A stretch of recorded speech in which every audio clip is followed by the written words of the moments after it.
কেঁদে কেঁদে বলেছিলেন মধুহরি তুমি কি সত্যি বৃন্দাবন ধাম পরিত্যাগ করে চলে যাও? যদি বৃন্দাবন পরিত্যাগ করে চলে যাও তবে বলো বলো হে না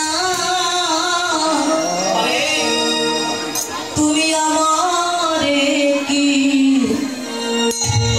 ছেড়ে যাবে না?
শক্তি ছাড়া আমি তিলান্ত মাত্র চলতে পারি রাধে অমর করে কেঁদো না কলি যদি শুধু আমি একা যাবো না আমরা দুইজনে ব্যক্তি মিলেমিশে আসবে তারপরে যাবো আমরা কলিযুগে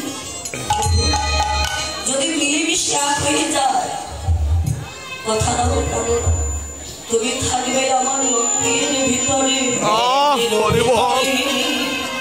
আরে আমি থাকবো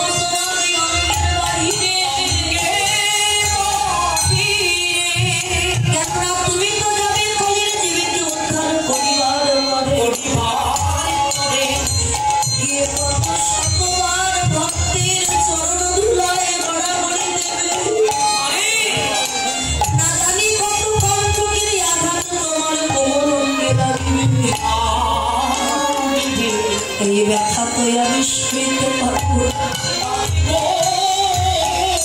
এই জন্য আমি পাবো তুমি যেন কোনো দুঃখ পেও না কষ্ট পেও না গোবিন্দ কেঁদে কেঁদে বললেন রাধে গো তোমার প্রেমের পরিশ্রম করবার জন্য এমন করে আমি কি করিব জানো রাধে আমি ভক্তের চরণ ধুলা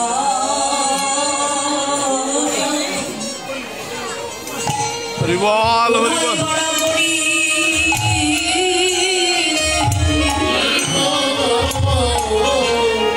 আমি ভক্তের চরণ ধুলা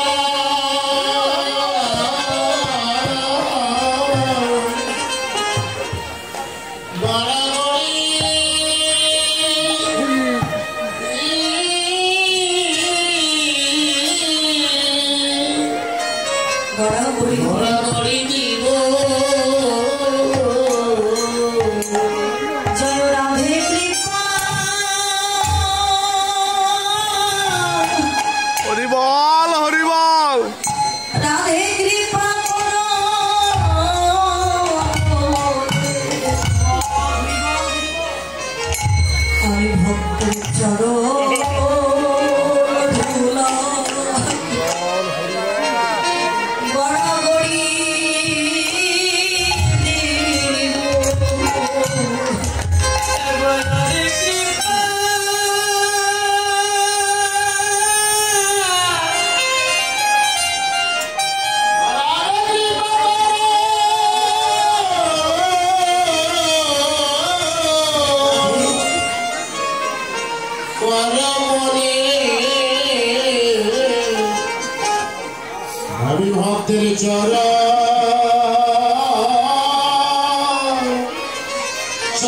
ধুলাই গড়া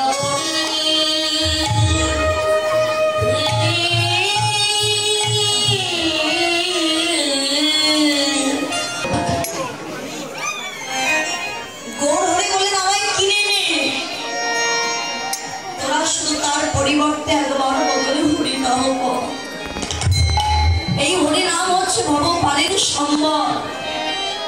যদি ডাকার মতো তাকে ডাকা যায়, ভগবান ভক্তি কানাল দলে পর্ণ কুটিরে সেবা করে, রাজ ঐশ্বর্য পরিত্যাগ করে। ভগবান বলেন ভক্ত আমার মাতা পিতা, ভক্ত আমার গুরু, আর ভক্তকে দেখেছিলাম বাঞ্ছা কল্প। ভক্ত যদি খাওয়াই মরে যাবে আমি খাই, আর ভক্ত না খাওয়ালে তো আমি উপবাসে যাই।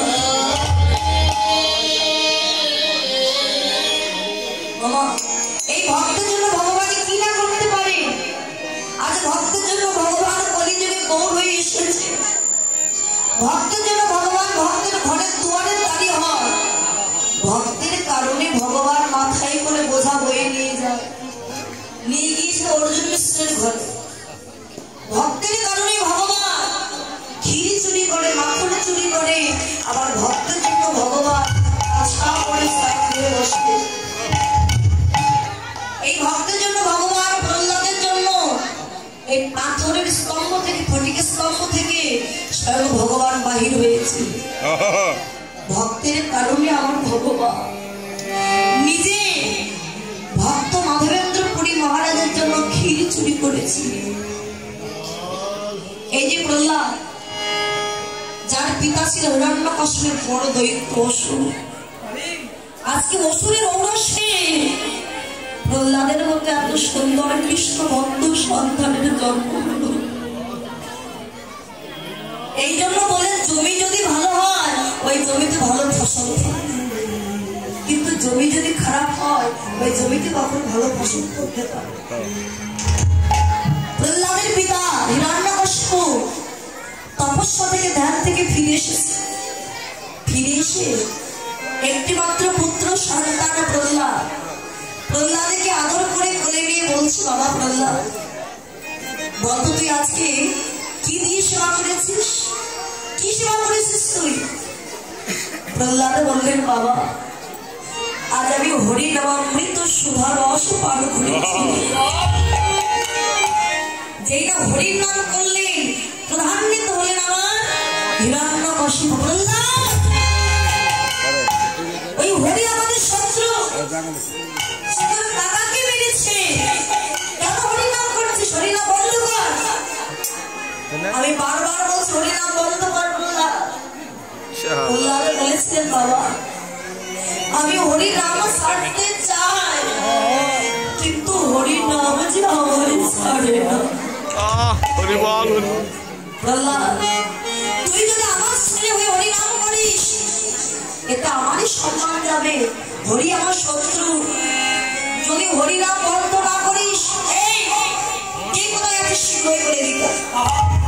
এদিকে প্রহ্লাদকে নিয়ে বিষধর সর্প যে খাঁচায় বন্দী আছে সেই খাঁচায় তাকে বন্ধ করে দেয়া। সর্প দংশনে প্রহ্লাদ মারা যাবে আর হরি নাম আর করতে পারবে না। কিন্তু রাখে হরি মানে কে, আর মারে হরি তো রাখে কে? নিজের সন্তানকে মারতে চাইছে বাবা শুধু হরি নাম করে বলে। প্রহ্লাদকে নিয়ে বিষধর সর্প যে খাঁচায় বন্দী, ওই খাঁচায় বন্ধ করে দিয়েছে। বিষধর সর্প ছুটে আসছে তাকে দংশন করবে।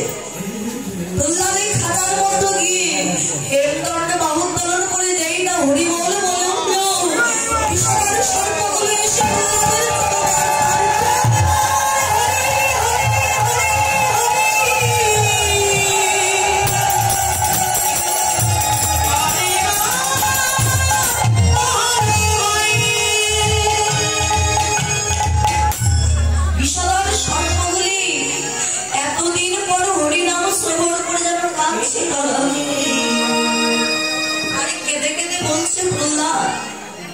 আমরা ফল জাতি, আমরা সর্ব, কোনদিন আমরা হরিনাম কৃষ্ণ নাম করতে পারি না।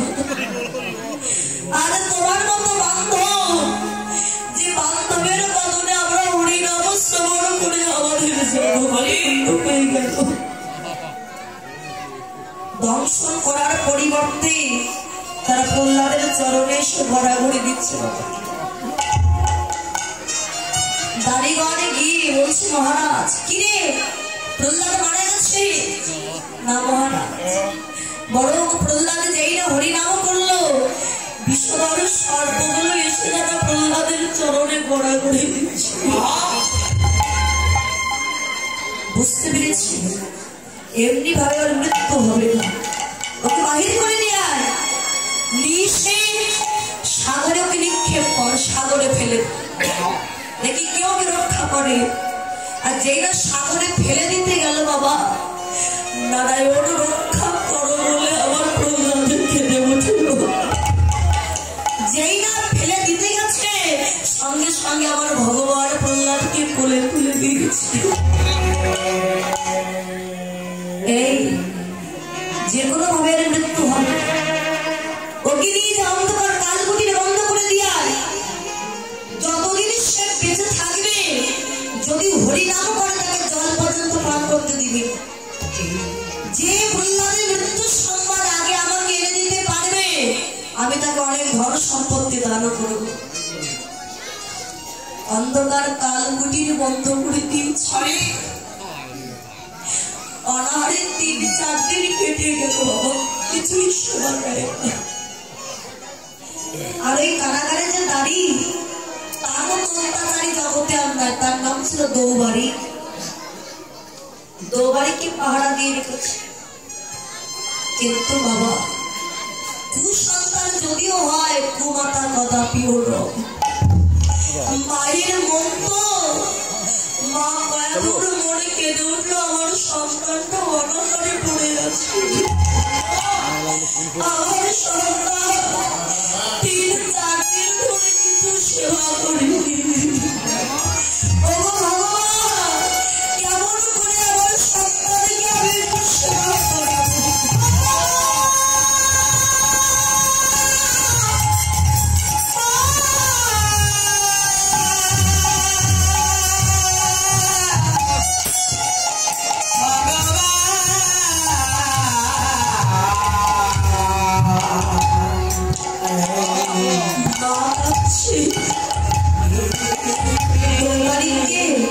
গোপনে ডেকে বলছে বাবা দৌবাড়ি আমার স্বামী তোকে 1 মাসে যে বেতন দেয় আমি তার ডবল বেতন তোকে দেব শুধু আমার একটা কাজ করে দিবি কি কাজ মা আমার সন্তান তো অনাহারে আছে জানো বাবা এই নাড়ু পাইটা গিয়ে আমার প্রহ্লাদকে একবার দিয়ে আসবি জানো আমার স্বামীর সাথে তুই এ কথা বলবি না বাবা বল দিয়ে আসবি তো দৌবাড়ির চিন্তা করছে 1 মাসে যে বেতন পায় একটা কাজ করলে যদি 1 ঘন্টায় তার ডবল বেতন পায় তাহলে কাজটা করে দেবো ঠিক আছে মা তবে এখন নয় যখন সবাই ঘুমিয়ে পড়বে তখন আমি যাবো তখন আমার দেব সবাই যখন ঘুমিয়ে পড়েছে সেই নাড়ুগুলো নিয়ে দিয়েছে দৌবাড়িকের হাতে দৌবাড়িক নাড়ুগুলো নিয়ে একটা বসন দিয়ে ঢেকে নিয়ে যাচ্ছে গোপনে সবাই তখন ঘুমিয়ে পড়েছে যার ভয়ে চুপি চুপি যাচ্ছে সেই হিরণ্যকশিপুর সঙ্গে সামনে দেখা হলো হিরণ্যকশিপু বললেন এই দৌবাড়ি অমন করে বস্ত্র দিয়ে কি ঢেকে নিয়ে যাচ্ছিস তুই আমার দেখা বলছিস মহারাজ আমি কিছু জানি না ওই মা মায়াঘ আমায় দিয়েছি ও দেখি কি দিয়েছি বস্ত্রটা তুলে দেখতে পেল কিছু নাড়ু আছে হিরণ্যকশিপু বলছে দৌবাড়ি কেতেই কাজ হবে এত কিছু করছি শুধু মরবে না এই নাড়ুগুলো নিয়ে আমি বিষ মাখিয়ে দিচ্ছি এই বিষ মাখানো নাড়ু সে তো জানে না তুই বলবি তার মা তার জন্য পাঠিয়েছে মায়ের কথা শুনে এই বিষ মাখানো নাড়ু সেবা করবে প্রহ্লাদের মৃত্যু হয়ে যাবে নাড়ুতে কালকুট বিষ পাঠিয়ে দিয়েছে বিষ মাখানো নাড়ু নিয়ে প্রহ্লাদকে দিয়ে বলছে প্রহ্লাদ ও প্রহ্লাদ তুমি তো অনাহারে পড়ে আছো আজ কদিন কিছু সেবা করো তাই তোমার মা তোমার জন্য নাড়ু দিয়েছে নাও সেবা করো। নাড়ুগুলো পেয়ে দোবারে দূরে দাঁড়িয়ে আছে আর মনে মনে বলছে বললাম আজকে বিষ মাখানো নাড়ু খেয়ে তুই যদি মারা যাস তোর মৃত্যু সংবাদ নিয়ে যেতে পারলে আমার মহারাজ আমাকে অনেক পুরস্কার দেবে। নাড়ু পেয়ে অজরে জরে কেঁদে বলছে দয়াময়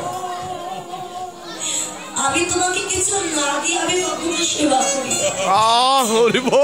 আজ 3-4 দিন আমি অনাহারে আছি, আমি কিছু সেবা করিনি বলে আমি তোমায়ও কিছু সেবা দিতে পারিনি।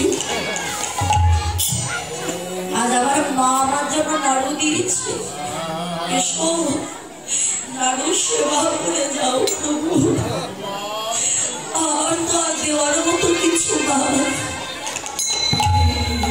দোবারে দূরে মনে মনে ভাবছে প্রহ্লাদ তুই তো জানিস না নাড়ুতে বিষ আছে, কিন্তু তোর ভগবান জানে, তোর ভগবান ওই বিষ মাখানো নাড়ু খেতে কোনোদিন তোর কাছে আসবে না। কিন্তু ভক্তির ভগবান ওই যে ভক্তি দিয়ে রেখেছে, ভগবান ওই অন্ধকার কালকুটি নিয়ে এসে দাঁড়িয়েছে। আমার জন্য নাড়ু নিয়েছো, হ্যাঁ এরাও প্রভু সেবা করো। দোবারি বলছে যদিও এসেছে কিন্তু বিষ মাখানো নাড়ু সেবা করবে না। ভগবান ভক্তের কাছে এসে বলছে প্রহ্লাদ আমার নাড়ু দেবে, কই দাও আমায় খাইয়ে দাও, আমায় খাইয়ে দেবে না, আমি যে ভক্তের হাতে সেবা করতে বড় ভালোবাসি। প্রহ্লাদ সেই বিষ মাখানো নাড়ু নিয়ে আমার ভগবানের বদলে দিচ্ছে নাও নমস্কার। একটি একটি করতে করতে সব নাড়ু সেবা করে ফেলেছে ভগবান। প্রহ্লাদ বলছে দয়াময় তুমি একা সব নাড়ু খেয়ে ফেলে আমার জন্য কিছু রাখলে না, আমি যে 3-4 দিন অনাহারে পড়ে আছি কিছু সেবা করে আমার ক্ষুধা পেয়েছে, আমায় দেবে না।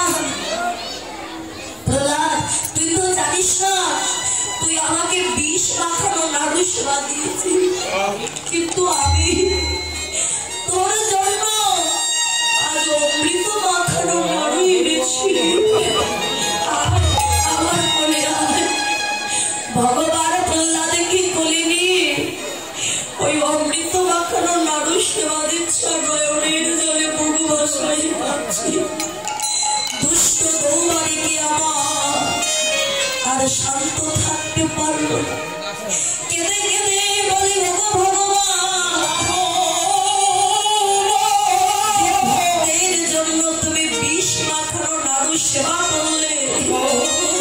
দৌবারিক ছুটে এসে প্রহ্লাদকে ডেকে বলে প্রহ্লাদ রে তোর মতো ভক্তের কৃপা না হলে কি ভগবানের কৃপা হয় রে, আমি যে বড় অত্যাচারী, শুনেছি ভক্ত সঙ্গ করলে নাকি মানব জন্ম ধন্য